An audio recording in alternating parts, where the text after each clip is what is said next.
아침에 우리 주님께서 우리에게 나누어주시는 생명의 말씀은 룻기 4장 1절에서부터 8절까지의 말씀입니다. 룻기 4장 1절에서부터 8절까지의 말씀입니다. 이제 룻기 강해가 이제 오늘로 8번째 시간을 넘어가는 것 같습니다. 이제 거의 끝자락까지 다 왔어요. 오늘 드디어 이제 룻기가 총 4장까지 있는데 그 4장의 첫 시작으로 이제 다음 주와 그 다음 주 정도의 모든 룻기 강해를 마치게 됩니다. 오늘 그 마무리의 첫 시작이 될 것 같은데요. 룻기 4장 1절에서 8절까지의 말씀을 우리 다 같이 자리에서 일어나셔서 이 귀한 생명의 말씀을 우리 입술과 마음에 담겠습니다. 같이 읽습니다. 시작. 보아스가 성문으로 올라가서 거기 앉아 있더니 마침 보아스가 말하던 기업 물을 자가 지나가는지라. 보아스가 그에게 이르되 아무개여 이리로 와서 앉으라 하니 그가 와서 앉음에 보아스가 그 성읍 장로 10명을 청하여 이르되 당신들은 여기 앉으라 하니 그들이 앉음에 보아스가 그 기업 물을 자에게 이르되 모압 지방에서 돌아온 나오미가 우리 형제 엘리멜렉의 소유지를 팔려 함으로 내가 여기 앉은 이들과 내 백성의 장로들 앞에서 그것을 사라고 네게 말하여 알게 하려 하였노라. 만일 내가 물으려면 물으려니와 만일 내가 물으지 아니하려거든 내게 고하여 알게 하라. 내 다음은 나요 그 외에는 물을 자가 없느니라 하니 그가 이르되 내가 물으리라 하니라. 보아스가 이르되 네가 나오미의 손에서 그 밭을 사는 날에 곧 죽은 자의 아내 모압 여인 룻에게서 사서 그 죽은 자의 기업을 그의 이름으로 세워야 할지니라 하니 그 기업 물을 자가 이르되 나는 내 기업에 손해가 있을까 하여 나를 위하여 물으지 못하노니 내가 물을 것을 네가 물으라. 나는 물으지 못하겠노라 하는지라. 옛적 이스라엘 중에는 모든 것을 물으거나 교환하는 일을 확정하기 위하여 사람이 그의 신을 벗어 그의 이웃에게 주더니 이것이 이스라엘 중에 증명하는 전례가 된지라. 이에 그 기업 물을 자가 보아스에게 이르되 네가 너를 위하여 사라 하고 그의 신을 벗는지라. 아멘. 주님의 말씀입니다. 자리에 앉겠습니다. 오늘 보아스와 아무개라는 제목으로 룻기 강의 8번째 시간 여러분들과 함께 가지겠습니다. 지난 시간 나눈 내용을 잠시 되짚고 오늘 말씀 이어가겠습니다. 룻이 이 시어머니 나오미를 모시고 끊어진 가문을 다시 세우기 위하여 보아스에게 정식으로 혼인을 요청하죠. 추수의 마지막 날에 추수하는 마지막 날에 보아스의 발 밑으로 가서 정식으로 제가 당신과 혼인해야 합니다. 당신이 우리 가정을 책임져야 할 자입니다. 이렇게 요청을 하죠. 당시 율법에는 가장 가까운 친척이 자식이 없이 만약에 그 집안이 남겨지게 될 경우에는 이 집안을 이어주어야 하는 책임과 의무가 있다. 이런 규례가 율법 가운데 있었습니다. 자, 그래서 이 보아스가 젊고 잘난 남자를 따라갈 수 있는 거거든요. 사실 이 룻이 젊기 때문에 자기가 이제 그 룻과 그러니까 룻의 시어머니 나오미와 분리가 돼서 따로 살 수 있음에도 불구하고 그런 젊고 잘난 남자를 따르지 않고 이 시어머니와 가문을 세우기 위해서 이 보아스, 그러니까 나이가 많습니다. 거의 아버지뻘 됩니다. 자기에게 이 혼인을 요청한 것이 이해가 안 되는 거예요. 그러니까 보아스가 이 룻을 아주 현명한 여인이고 현숙한 여인이라고 아주 크게 칭찬을 했습니다. 자, 그래서 이 보아스가 그래 알겠어, 네가 나에게 요청을 했으니 내가 그 책임을 지겠다. 그러나 이 책임을 지려면 내가 한 가지 절차가 좀 지나가야 한다라고 했어요. 그리고 그 다음 날에 그 한 친척을 또 찾아가는데요. 그건 무엇이냐면 이 시어머니 나오미와 더 가까운 친척, 그러니까 보아스보다 더 가까운 친척에게 먼저 가서 이 가문의 기업을 이을 수 있는 기회를 먼저 그 사람한테 줘야 합니다. 왜냐하면 자기는 순서가 저 뒤로 밀려가 있으니까요. 자, 그래서 이른 아침에 성문으로 올라가서 장로들 그곳에 있는 지도자들이 있죠. 10명의 지도자들이 모여 있는 곳에서 이 친척에게 물었습니다. 당신이 지금 가장 이 나오미와 가까운 친척이기 때문에 나오미로부터 땅을 사서 이 가정을 책임져야 합니다. 당신 그렇게 하시겠습니까? 이렇게 확인을 한 거예요. 자, 이 내용에 대해서 룻기 4장 3절과 4절에서 그 이야기를 하고 있는데 우리 같이 함께 읽어보도록 하겠습니다. 자, 시작. 보아스가 그 기업 물을 자에게 이르되 모압 지방에서 돌아온 나오미가 우리 형제 엘리멜렉의 소유지를 팔려 함으로 내가 여기 앉은 이들과 내 백성의 장로들 앞에서 그것을 사라고 네게 말하여 알게 하려 하였노라. 만일 내가 물으려면 물으려니와 만일 내가 물으지 아니하려거든 내게 고하여 알게 하라. 내 다음은 나요 그 외에는 물을 자가 없느니라 하니 그가 이르되 내가 물으리라 하는지라. 아멘. 여러분 여기 3절로 먼저 돌아가 볼까요? 이 3절을 보시게 되면요, 나오미가 남편 엘리멜렉의 그 소유지 그 땅을 팔려고 한다, 이런 말씀이 나옵니다. 그래서 이 3절의 대목을 읽다 보면 우리는 이렇게 생각할 수 있을 것 같아요. 나오미가 10여 년 전에 모압으로 이주하기 전에 이미 여기에 베들레헴에 땅이 있었구나, 팔 수 있는 땅이 있었구나, 이런 생각을 하게 됩니다. 그래서 우리는 생각을 하면은, 한국 사람들은 특히 땅이 있다 그러면은 와, 부자다, 이렇게 생각할 수 있을 것 같아요. 그리고 나오미가 모압 땅에서 베들레헴으로 돌아오면 그래도 팔 수 있는 땅이 있으니까 뭐 사는데 아무런 문제가 없는데 왜 못하러 이삭 줍고 다녔을까, 이런 생각이 들기도 하거든요. 자, 그런데 이때 당시에 어떤 문화적인 상황들과 이 말씀의 어떤 규례들을 잘 생각을 해보면 우리가 그렇게 생각하는 건 오해다라는 것을 알 수가 있습니다. 당시 이스라엘에서 이 땅이라고 하는 것은요, 하나님께서 가나안 땅을 이스라엘에게 그냥 뭘 바꿔 주신 게 아니라 그냥 베풀어 주신 거예요. 선물로 주셨다는 거죠. 하나님께서 주신 것이기 때문에 12지파가 다 족속별로 또 분배가 된 것을 원칙적으로 하나님이 주신 것을 이거 팔 수가 없는 겁니다. 단지 형편이 어려울 때 이 땅을 담보로 돈을 빌릴 수가 있고, 그리고 이 땅을 판다 할지라도 나중에 이 땅을 사고자 하면 현금 가지고 왔을 때 이 땅을 다시 돌려줘야만 하는 겁니다. 그러면 이 땅을 산 사람은 뭐 하느냐? 그 사가지고, 그러니까 이 담보로 맡겨가지고 이 돈을 빌려주고 아니면 돈을 주고 사서 이 땅을 가지고 그 동안에 경작하는 겁니다. 이 땅을 가만히 버려두지 않고 경작을 해서 자기가 이윤으로, 농사를 짓고 그 이윤으로 더 자신의 기업과 재산을 불리게 되는 거죠. 자, 그래서 이 나오미가 모압으로 10여 년 전에 떠날 때에 당시의 남편 엘리멜렉의 이 땅을 누군가에게 분명히 담보로 맡겼거나 그 땅을 팔고 나서, 그리고 나서 모압 땅으로 갔을 가능성이 상당히 높습니다. 그렇기 때문에 이 가까운 친척이 나오미의 이 가정을 책임지려고 한다면 그 땅에 대한 빚을 다 탕감하고, 그러니까 그 빚을 다 변제해주고 담보 다 해결해주고 나서 돈 주고 찾아와야 하는 것이죠.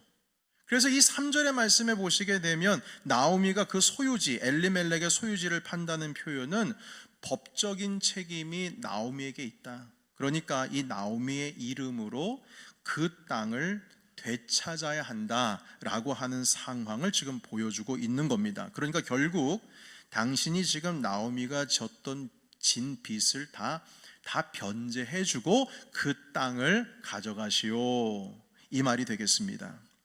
그래서 이 친척이요, 이 보아스의 말을 듣고 이 나오미의 빚을 대신 갚고 땅을 사겠다, 이렇게 4절에 보시게 되면 끝절에 말하고 있어요. 그가 이르되 내가 물으리라. 자, 여기서 이 4절에 말하고 있는 물은다는 것은 어떤 의미가 있냐면 책임을 받아들이겠다는 거예요. 내가 그 의무를 지키겠다, 내가 변제하겠다, 내가 빚을 책임을 지겠다. 그리고 그 땅을 사서 농사 짓고 그 수확물로 경제적인 이익을 이 친척이 얻으려고 한 것이죠. 자, 그런데 보아스가 여기서 가만히 있는 것이 아니라 한마디 더 합니다. 그것은 무엇이냐면 당신이 땅만 책임지는 것이 아니고 아직 그 가정에 아기를 낳을 수 있는 젊은 과부 룻이 있습니다. 그러니까 룻도 함께 책임져야 합니다. 룻과 결혼해서 태어난 아이가 이 죽었던 할아버지 엘리멜렉 그리고 아버지 말론 그 뒤를 이어서 이 가문을 이어야 합니다. 이렇게 보아스가 설명을 해요. 그것이 5절에 있는 말씀인데 우리 같이 한 번 더 읽겠습니다. 자, 5절에 있는 말씀. 자, 시작. 보아스가 이르되 내가 나오미의 손에서 그 밭을 사는 날에 곧 죽은 자의 아내 모아비어인 룻에게서 사서 그 죽은 자의 기업을 그의 이름으로 세워야 할지니라 하니. 자, 그러자 이 친척이 내가 룻까지 책임져야 합니까? 그러면 내 재산에 손해가 있을 수 있으니 저는 그렇게 못하겠습니다. 저는 포기하겠습니다. 이렇게 말합니다. 그것이 6절에 있는 말씀인데요. 6절의 말씀도 우리 같이 읽겠습니다. 자, 시작. 그 기업 물을 자가 이르되 나는 내 기업에 손해가 있을까 하여 나를 위하여 물으지 못하노니 내가 물을 것을 네가 물으라. 나는 물으지 못하겠노라 하는지라. 아멘. 여러분, 여기서 이 보아스보다 먼저 책임이 있는 이 사람이 포기한 이유가 있어요. 그것은 무엇이냐면 만약 룻까지 책임지잖아요. 그래서 룻이랑 결혼을 하게 되면 그 아이가 태어날 것 아니겠습니까? 그러면 이 태어난 아기가 자기 아기가 되지가 않아요. 이 태어난 아기는 룻의 죽은 남편 말론의 자식이 됩니다. 그래서 엘리멜렉의 가문의 후손이 되고요, 자기가 지금 변제해가지고 땅을 되찾아 오잖아요. 그럼 나중에 이 땅을 자기 이름이 아니라 그 말론의 자식, 지금 같이 룻과 결혼해서 태어난 그 아이에게 이 땅을 이 상속을 해줘야 된다는 거예요. 그러니까 어떻게 됩니까? 자기가 뭐 살 필요도 없는데 그걸 괜히 그 빚을 다 되갚아 준 다음에 그것을 남의 가문을 위해서 넘겨야 되는 거 아니겠습니까? 태어나도 내 아기가 아닌데, 내 기업을 잃을 자가 아닌데 그걸 못하러 내가 손해보면서까지 그렇게 하냐, 나 그거 못하겠다 라고 해서 손해볼 것을 생각을 하고 손을 털어버린 것이죠. 그러니까 이 가까운 친척은 룻을 책임지는 거 포기한 거예요. 사람들 앞에서 자기 신을 벗어가지고요 보아스에게 주었습니다. 당시에 이 신을 벗어서 준다라는 표현은 내가 지금 져야 할 책임이 없습니다. 내 모든 져야 할 책임을 당신에게 넘깁니다. 전권을 넘기겠습니다. 이런 의미가 담겨 있습니다. 그래서 그 결과 이제 오늘 말고 다음 주에 살펴보겠지만 이 보아스가 합법적으로 룻을 아내로 이제 본인이 맞아들이게 될 수가 있었어요. 그리고 엘리멜렉의 그 재산을 빚을 다 변제를 하고 다 재산을 되찾아서 이제 나오미까지 돌보게 된 것입니다. 그래서 이것이 룻기 전체 이야기에서 하나님의 그 조건 없는 사랑, 자비, 책임져야 하겠다고 약속을 했으면 그것을 이행하는 언약적인 사랑, 조건 없는 사랑, 이것을 보여주는 가장 큰 대목이 바로 이 대목이라고 할 수가 있겠습니다.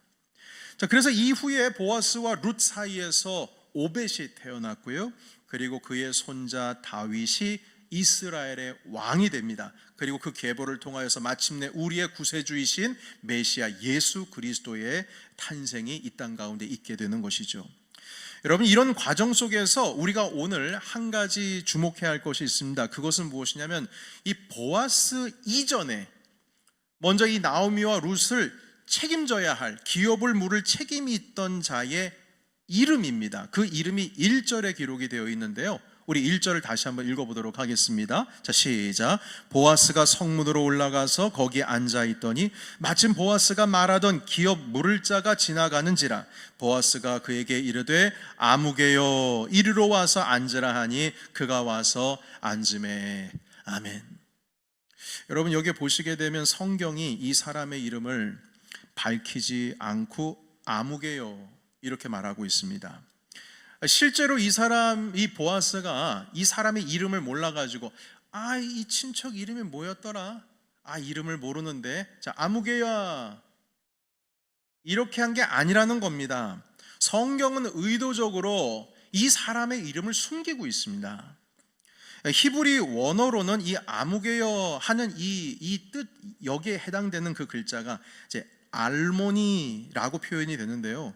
이 알모니라고 하는 표현은 무슨 뜻이냐면 이게 서먼, 그러니까 정말 우리 한국말로 보면 이름이 없는 그냥 아무개, 그 표현이 바로 알모니라고 하는 단어입니다. 물론 영어 성경에는 my friend 이렇게 표현이 되어 있어요. 내 친구요. 그런데 친구요는 바른 해석이 아니에요.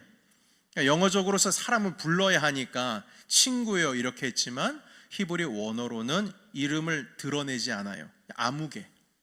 아무개로 표현하고 있습니다. 여러분, 그런데 사실 지금 이 보아스 이전에 룻과 그리고 나오미를 책임져야 할 그 기업 물을 자는 이 사회에서 상당히 많이 알려진 사람입니다. 부자예요. 그러니까 그 기업을 빚진 거 다 탕감해주고 다 변제해주고 책임질 수가 있는 거죠. 그 빚을 다 갚아줄 수 있을 만큼 능력이 있는 사람이었습니다. 그런데 이 사람의 이름을 성경은 일부러 그냥 아무개로만 남겨놓고 있는 거죠. 여러분, 이유가 무엇일까요? 그 이유는 분명합니다. 그 이유는 이 사람은 자기만 생각하는 사람이에요. 도저히 보아스와는 비교가 될 수 없는 사람입니다. 처음에는 이 땅을 자기가 무르겠다고 했어요. 책임지겠다고 했어요. 변제해주겠다고 했어요. 그런데 이 변제한다는 의미가 자기 유익이 있으니까, 내가 사서 이 땅을 가지고 기경해가지고 풍성한 좀 이윤을 남겨보려고 한 거지 다른 게 아니었습니다. 그런데 이 룻까지 책임져야 한다는 말을 듣자마자 손해가 될 줄 알고 그냥 그 자리에서 포기를 했습니다. 결국 이 사람은 이 헤세드, 조건 없는 사랑, 은혜, 베풀어야 할 자비, 이런 것이 전혀 없는 그냥 계산기예요. 자기 이익만 계산해서 내가 유익이 될 것 같으면 하고 안 되면 안 하고 계산하는 사람으로만 남게 된 것입니다. 이 사람이 그 베들레헴에서 얼마나 큰 재력가든지, 얼마나 높은 권세자든지, 얼마나 명성이 대단하든지 간에 그는 이 세상의 풍조를 따라가는 그냥 어디서나 볼 수 있는 그런 사람, 아무개일 뿐인 것입니다. 여러분, 당시에 어떤 시대였습니까? 사사기 시대였지 않습니까? 사사 시대는요, 각기 자기의 소견대로 마음대로 자기 뜻대로 살아가는 사람들의 사회였습니다. 그게 사사기의 특징입니다. 자기 마음대로 사는 거예요. 그러니까 이 사람은 분명히 당시에 주류 사회에 속했던 사람이에요. 명성도 있고 돈도 있고 재력가 있고 모든 빚을 다 탕감해 줄 수 있는 충분한 사람이었습니다. 확실합니다. 그러나 성경이 보는 관점은 이 사람의 이름을 알 필요가 있을까? 그냥 아무개입니다. 이 사람이 여러분 죄진 것도 없어요. 죄를 진 게 아니에요. 나쁜 일을 한 게 아닙니다. 법을 어긴 것도 아니에요. 윤리적으로도 흠잡힐 데가 없습니다. 그냥 자기 자신의 유익을 따라서 살아갈 뿐이었어요. 그래서 성경은 이 사람을 아무개로 표현한 겁니다. 자기 소견대로 행하였더라. 그냥 그때 당시에 살아가는 삶 그대로 살아가는 사람이었어요. 하지만 보아스와 룻은 달랐습니다. 그들의 결정과 삶의 방식이 자기중심적이지 않습니다. 여러 번 여러분들께 말씀을 드렸습니다만 룻 같은 경우에는 젊은 나이에 애도 없어요. 그러면 새 삶을 새 출발할 수 있거든요. 근데 자기 엄마 아빠가 있는 친정집으로 안 돌아갑니다. 시어머니를 끝까지 따라가겠대요. 가면 고생입니다. 모압 여자가 못하러 베들레헴 가가지고 손가락질 받으면서, 그렇다고 재산이 있는 것도 아니고 가봐야 빚만 있는데 거길 못하러 갑니까? 그런데 어머니가 섬기는 하나님이 내 하나님이 될 것이요, 그리고 어머니의 백성이 저의 백성이 될 겁니다. 제가 평생 어머니 봉양하면서 살겠습니다. 그리고 어머니 쫓아가요. 이게 헤세드입니다. 나오미에게는 어떤 헤세드가 보입니까? 이 아이를 돌려보냅니다. 네 어머니한테 가라고. 나 따라오면 고생길이라고. 제발 좀 돌아가라고. 나 따라오지 말라고. 몇 번이나 다 따라오지 말라고 했어요. 이것 자체가 이 룻을 배려하는, 그에게 자비를 베풀어주는, 나를 따르면 너는 고생이니까 나를 떠나라. 나오미에게도 헤세드가 보입니다. 보아스는 어떤 헤세드입니까? 굳이 자기가 책임을 질 필요가 없어요. 나보다 이전에 책임져야 할 친척이 있습니다. 만약에 룻이 자기 발치에 와서 보아스님, 당신이 우리 가문을 책임질 사람입니다 라고 말하면 나는 책임질 일이 없다. 왜냐하면 그때 당시에 세상 풍조가 그랬으니까 그냥 쳐버리고, 내가 이 나이에 너를 거둬서 뭐하냐, 내가 네 빚을 책임져야 할 이유가 뭐가 있냐, 그럴 수 있는 거죠. 그러나 등장인물 4명이 있죠. 보아스, 헤세드의 사람입니다. 룻, 헤세드의 사람이에요. 그리고 나오미, 헤세드의 사람이에요. 그런데 마지막으로 4장에 등장하는 기업물을, 그때 당시에 부자고 경제적인 능력이 있고 권세가 있고 명성이 있고 그 지방의 사람들이 다 아는 이 사람? 네, 헤세드가 없어요. 그래서 뭐예요? 아무개예요. 아무개. 사랑하는 성도 여러분, 우리 그리스도인의 삶은요, 단순히 죄만 안 지으면 된다, 그냥 법 안 어기고 살면 되는 게 아닌가, 윤리적으로 흠없는 정도, 그 정도 살면 충분하지 않을까? 여러분, 여기서 우리 그리스도인들은 멈춰서는 안 됩니다. 우리는 그보다 더 높은 차원의 삶, 하나님께서 내게 베풀어 주신 그 헤세드의 조건 없는 사랑의 은혜를 나누고 그 사랑으로 남을 세워주며 배려하며 그들을 섬기며, 이렇게 하나님의 마음을 온 땅 가운데 드러내는 삶으로의 우리는 부름을 받은 줄로 믿습니다. 우리는 아무개가 아니에요. 우리는 아무개가 아닙니다. 우리가 왜 아무개예요? 하나님의 놀라우신 은혜의 그 십자가의 은혜를 받은 사람인데 우리가 어떻게 아무개입니까? 우리는 아무개 아니에요. 우리의 이름은 분명히 생명책에 쓰여 있을 줄로 믿습니다. 여러분들의 이름은 생명책에 있어요. 아무개가 아닙니다. 예수님께서 이렇게 말씀하셨어요. 마태복음 5장 43절에서 47절까지의 말씀입니다. 우리 함께 읽어볼까요? 43절부터. 자, 시작. 또 내 이웃을 사랑하고 내 원수를 미워하라 하였다는 것을 너희가 들었으나 나는 너희에게 이르노니 너희 원수를 사랑하며 너희를 박해하는 자를 위하여 기도하라. 이같이 한즉 하늘에 계신 너희 아버지의 아들이 되리니 이는 하나님이 그의 해를 악인과 선인에게 비추시며 비를 의로운 자와 불의한 자에게 내려주심이라. 너희가 너희를 사랑한 자를 사랑하면 무슨 상이 있으리요? 세리도 이같이 아니하냐? 또 너희가 너희 형제에게만 무난하면 남보다 더하는 것이 무엇이냐? 이방인들도 이같이 아니하느냐? 그러므로 하늘에 계신 너희 아버지의 온전하심과 같이 너희도 온전하라. 아멘. 여러분, 예수님께서 말씀하신 삶은 원수를 미워하지 않으면 됐지, 미워하지 않으면 되는 거잖아요. 원수를 미워하지 않으면 됐지 여기서 멈춘 게 아닙니다. 주님께서 원하시는 삶은 그게 아니에요. 그 정도로는 충분하지 않습니다. 예수님은 원수를 미워하지 않으면 됐다 이렇게 말씀하신 것이 아니고 원수를 뭐하라? 사랑하라 하셨습니다. 미워하지 않는 정도가 아니라 그 반대로 적극적으로 사랑하라 이렇게 얘기했어요. 사랑하라. 내가 미워하는 사람, 여러분 미워하는 사람 세상에 없는 사람이 어디 있어요? 안 그래요, 여러분? 미워하는 사람이 있잖아요. 안 그런 척 하세요. 다 있으면서. 안 그렇습니까? 그런데 우리는 생각하기를 미워하는 사람은 안 보면 그만이지, 안 보면 멀리하면 그만이지. 이게 아니에요. 주님은 원수를 사랑하라고 했어요.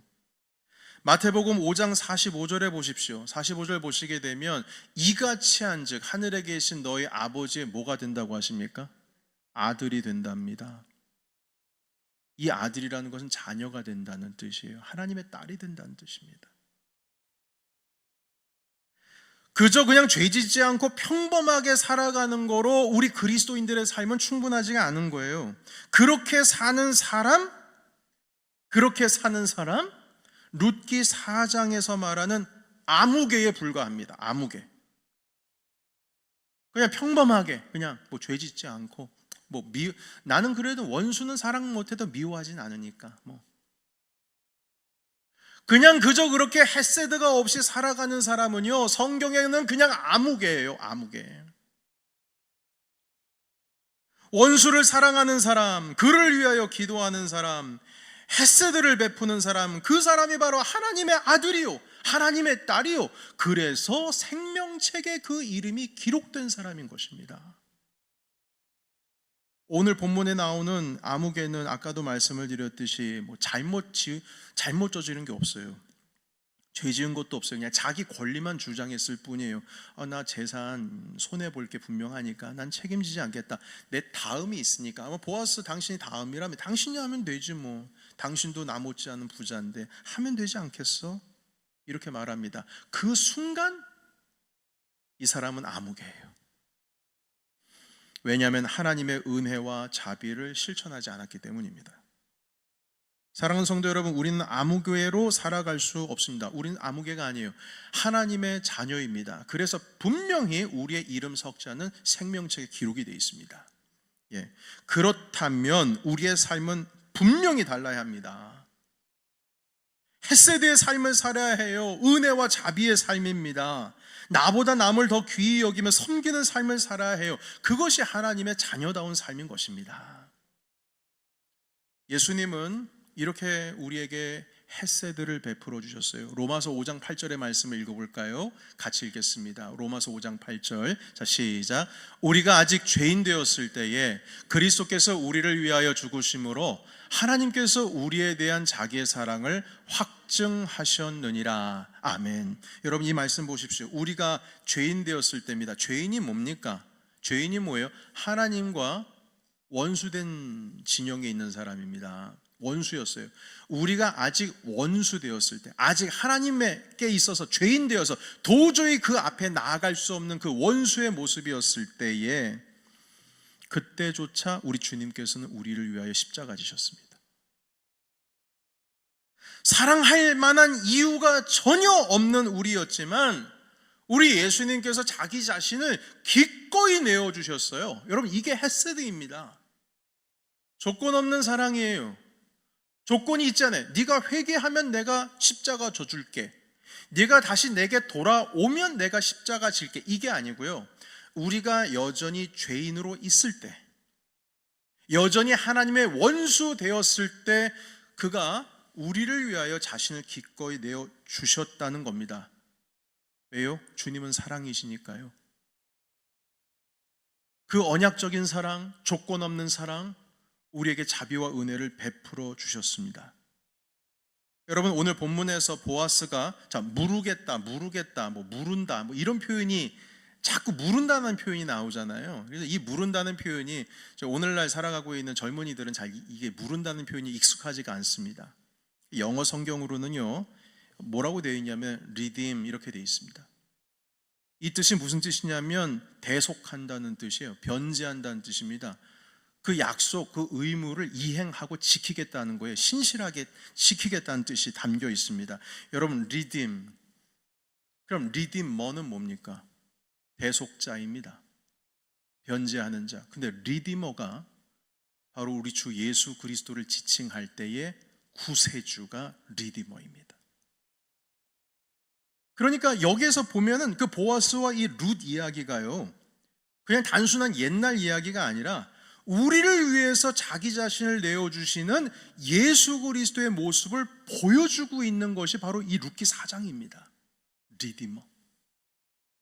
보아스가 이 룻에게 헤세드를 베풀어 주시면서 리디머가 됐어요. 그 모습을 통해서 예수 그리스도의 그림자가 보이는 겁니다. 사랑하는 성도 여러분, 우리는 이제 아무개가 아닙니다. 우리의 이름은 생명책에 분명히 기록되어 있습니다. 그렇다면 이젠 더 이상 아무개처럼 살아가는 것이 아니라, 자기 유익만을 위해서 살아가는 것이 아니라, 예수 그리스도께서 우리에게 리디머, 구세주가 되었듯이 우리도 그 예수 그리스도께서 우리에게 베풀어 주신 헤세드를 실천하면서 살아가는 하나님의 자녀로 살아가야 될 줄로 믿습니다. 여러분, 자비를 베푸세요. 용서하십시오. 미워하지 않으면 됐지, 이게 아니고 사랑하십시오. 원수 사랑하기 힘드십니까? 그렇다면 이것부터 하시겠습니까? 오늘 우리가 읽은 마태복음 5장 44절로 다시 한번 돌아가 보시면요, 44절로 스크린 좀 돌아가시겠어요? 44절. 나는 너에게 이르노니 너희 원수를 사랑하며 너희를 박해하는 자를 위하여 무엇하라 하십니까? 기도하라 하십니다. 사랑하기가 어려우시면 기도 먼저 하십시오. 미운 사람 위하여 기도해 주세요. 하나님, 불쌍히 여겨주세요. 제가 사랑하고 싶지는 않은데 주님 사랑하라 명령하셨으니까 저는 하고 싶은데 제가 너무 약해서 그걸 할 수가 없네요. 저를 불쌍히 여겨주세요. 그리고 하나님, 저 사람을 축복합니다. 하나님, 우리의 관계가 어떻게 이렇게 되었는지 주님 불쌍히 여겨주시고 저 사람도 죄짓지 않고 주님 앞에 온전히 설 수 있도록 주님 이 헤세드를 저 사람에게도 좀 베풀어 주세요. 기도하십시오. 만약 그렇게 기도하신다면 내가 받은 예수 그리스도의 사랑, 그 헤세드의 사랑을 주신 우리 주님께서 우리에게 힘 주셔서 세상을 향하여서 하나님의 사랑을 베풀며 그 헤세드의 사랑으로 살아갈 수 있도록 우리에게 힘 주시고 우리를 이렇게 세워주실 줄을 믿습니다. 그렇다면 우리는 하나님의 자녀가 되는 거예요. 분명히 생명책에 우리의 이름이 새겨지는 겁니다. 여러분, 생명책에 새겨진 이름이 흐릿흐릿 새겨지면 안 되지 않겠습니까? 흐릿흐릿하게 새겨지는 순간 아무개가 되는 거예요. 주님의 은혜로 우리가 구원을 얻었으면 하나님의 자녀답게 사는 것, 그 하나님의 자녀답게 사는 것은 주님께서 우리에게 은혜를 베풀어 주신 그 헤세드를 누리면서 우리도 그 귀한 조건 없는 사랑과 용서와 그 자비를 모든 사람들에게 베푸는 삶인 것입니다. 그리고 이것이 바로 하나님께 영광 올려드리는 삶인 줄로 믿습니다. 이 말씀을 붙드시고 우리 헤세드의 사람, 그 헤세드, 주님께서 우리에게 베풀어 주신 헤세드로 충만하신 우리 넘치는 교회 가족들이 되시기를 주님의 이름으로 축원합니다. 아멘. 기도하겠습니다. 우리 함께 통성으로 이 말씀 붙들고 기도하실 때 하나님, 주님께서는 우리의 구세주, 리디머이십니다. 하나님, 주님께서 우리를 대속하신 분이셨고 헤세드를 베풀어 주신 분이십니다. 우리 또한 하나님 아버지 룻기서에서 보여주시는 이 말씀 그대로 많은 자들에게 자비와 은혜를 베풀게 하여 주시고, 하나님, 우리는 더 이상 아무개로 살 수가 없습니다. 생명책에 분명히 이름이 적혀있는 하나님 아버지, 주님께서 우리 이름을 불러주시는 이름으로 주의 자녀로 살고자 합니다. 하나님 아버지, 우리 인생 가운데 찾아와 주셔서 우리도 하나님 아버지 그 자들을 위해서 원수를 사랑하며 그들을 위해서 기도할 수 있도록 우리에게 힘을 허락하여 주시옵소서. 우리 함께 통성으로 기도하며 주님 앞에 나아가겠습니다. 기도합니다. 할렐루야. 하나님 아버지, 우리 넘치는 교회에 주님의 헤세드로 가득 넘치게 하여 주시옵소서. 남을 위하여 자비로우며 사랑으로 넘치며 하나님 주님께서 우리에게 베풀어 주신 복을 흘려보낼 수 있는 헤세드의 사람 되게 하여 주시옵소서. 하나님 아버지, 주님, 우리가 아직 죄인 되었을 때 주님께서는 우리를 위하여 죽으시는 하나님 아버지 독생하신 예수 그리스도의 십자가의 은혜를 맛본 사람들입니다. 하나님, 그렇다면 우리도 여전히 원수들을 사랑할 수 있는 힘이 있을 줄로 믿습니다. 성령 하나님, 그 십자가의 능력을 우리 가운데 허락하여 주시고 이 땅 가운데 하나님의 자녀로 분명한 삶을 살아갈 수 있도록 하여 주시옵소서. 나는 너희에게 이르노니 너희 원수를 사랑하며 너희를 박해하는 자를 위하여서 기도하라. 이같이 한즉 하늘에 계신 너희 아버지의 아들이 되리니. 살아계신 하나님, 주님의 자녀가 되고자 합니다. 하나님, 그 이름을 믿으며 주님 앞에 나아가고자 합니다. 하나님 아버지, 우리가 많은 자들에게 하나님 헤세드를 베풀며 하나님 미워하는 자를 위하여 기도하며 사랑으로 말미암아 참된 주님의 자녀 되게 하여 주시옵소서. 아버지, 오늘 주신 말씀으로 인하여 감사합니다. 이 시간 이후에 이 말씀에 아멘하며 순종하며 살아갈 수 있는 우리가 되게 하옵소서. 예수님의 이름으로 기도하옵나이다. 아멘.